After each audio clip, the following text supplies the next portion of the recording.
The 21st of February, 1965, 3:10 p.m. The execution was supposed to be over by now. 5 professional killers had emptied their weapons into Malcolm X at point-blank range. The plan was simple. 3 minutes of violence, 1 dead civil rights leader, and a quick escape into the New York streets. Instead, Malcolm X was still standing, still talking, still smiling. And the 5 assassins were about to learn that they hadn't just failed to kill Malcolm X, they'd walked into their own funeral. "Gentlemen," Malcolm said, adjusting his blood-stained tie with steady hands, "thank you for volunteering to demonstrate something very important to our audience today." He gestured to the 400 stunned people in the Audubon ballroom. "You've just shown everyone exactly how the conspiracy against civil rights leaders operates. And now, you are going to help me show them what happens to conspirators." Norman 3X, Butler tried to reload his shotgun with shaking hands. "You should be dead," he whispered. Malcolm smiled. That cold, calculating smile that had intimidated police officers and terrified FBI agents for over a decade.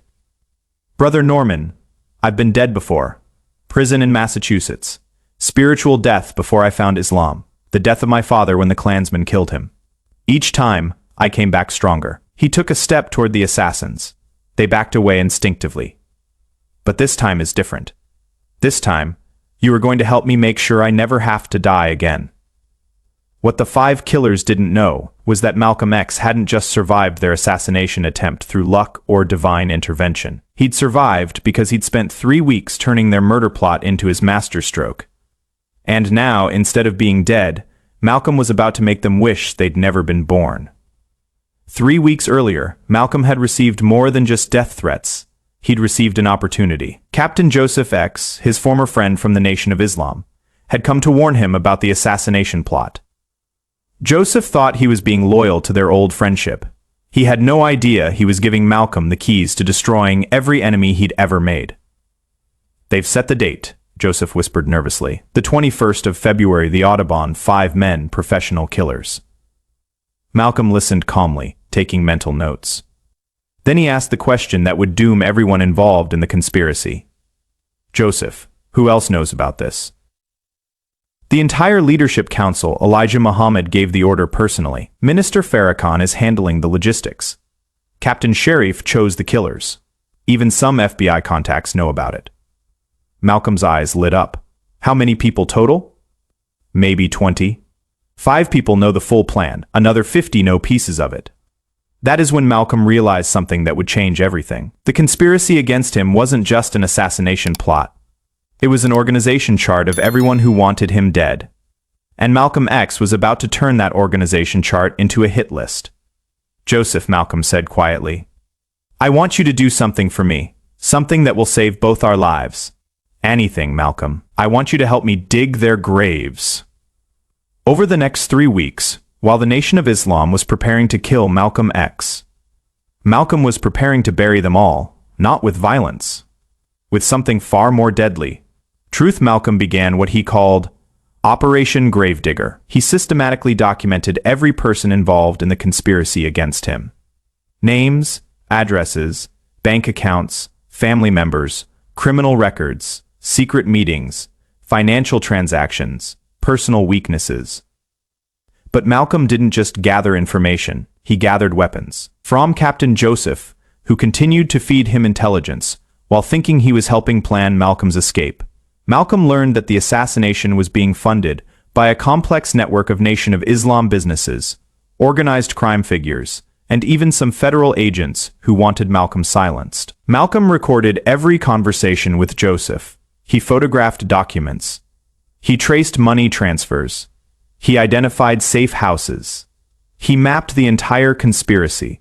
But most importantly, Malcolm identified every conspirator's greatest fear. Norman Butler was stealing money from the mosque treasury to pay gambling debts. Malcolm had bank records.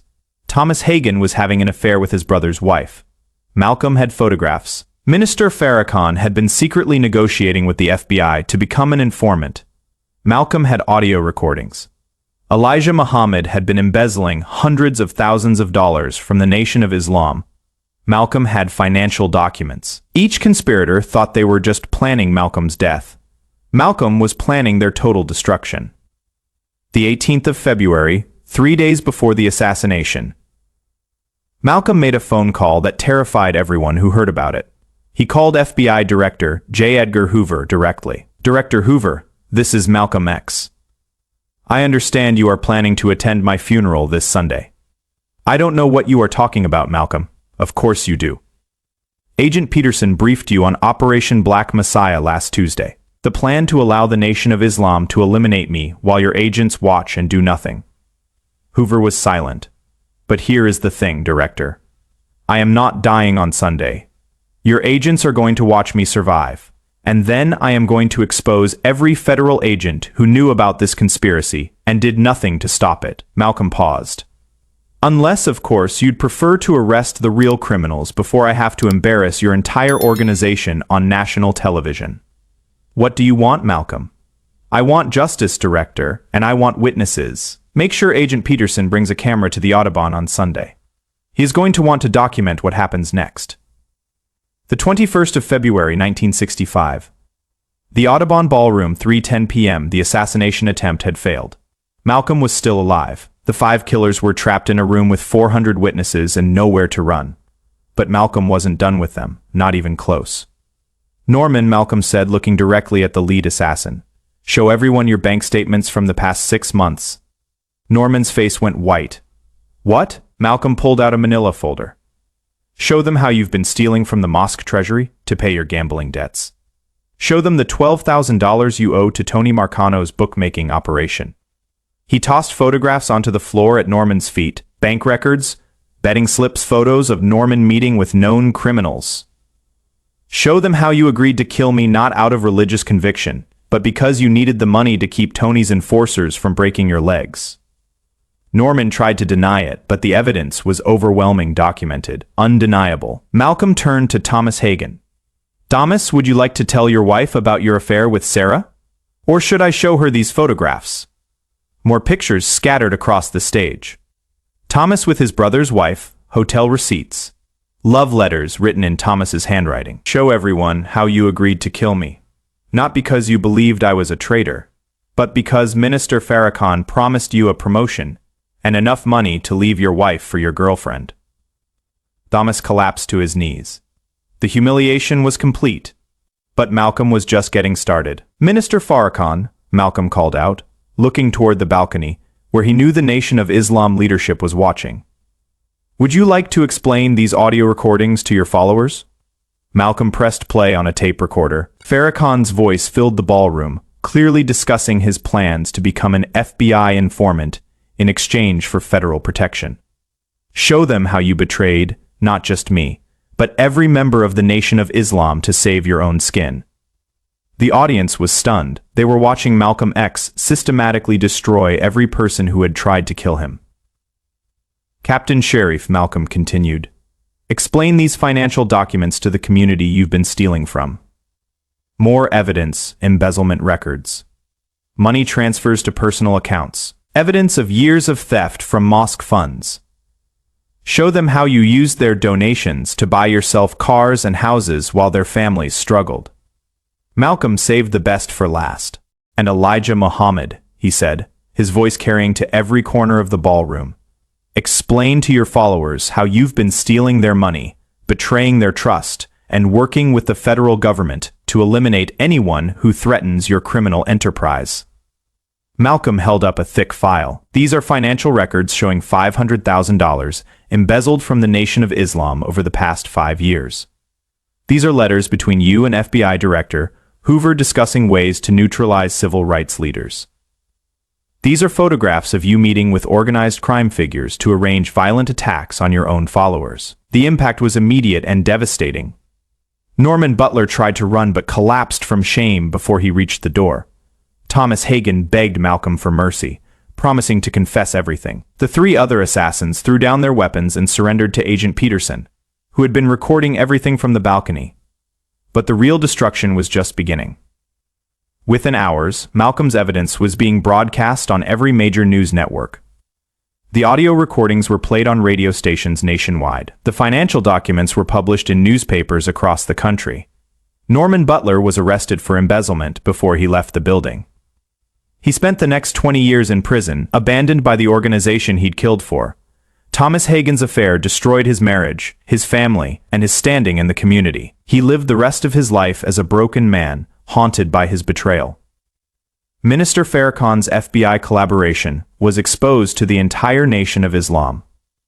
He was expelled from the organization in disgrace and spent years in hiding from followers who wanted revenge. Captain Sharif was indicted for embezzlement and conspiracy. He died in prison, forgotten by everyone except the families he'd stolen from. And Elijah Muhammad, the man who had ordered Malcolm's death, watched his entire empire collapse within months. The Nation of Islam lost 90% of its membership. Muhammad himself was indicted on multiple federal charges and died a broken, discredited leader of a shattered movement. But Malcolm X became more powerful than ever. The footage of Malcolm surviving the assassination attempt and exposing the conspiracy became one of the most watched political moments in television history. His evidence-based destruction of his enemies inspired a new generation of activists and investigators. Malcolm had proven that the most powerful weapon wasn't violence. It was truth. And when truth was properly weaponized, it could destroy entire organizations.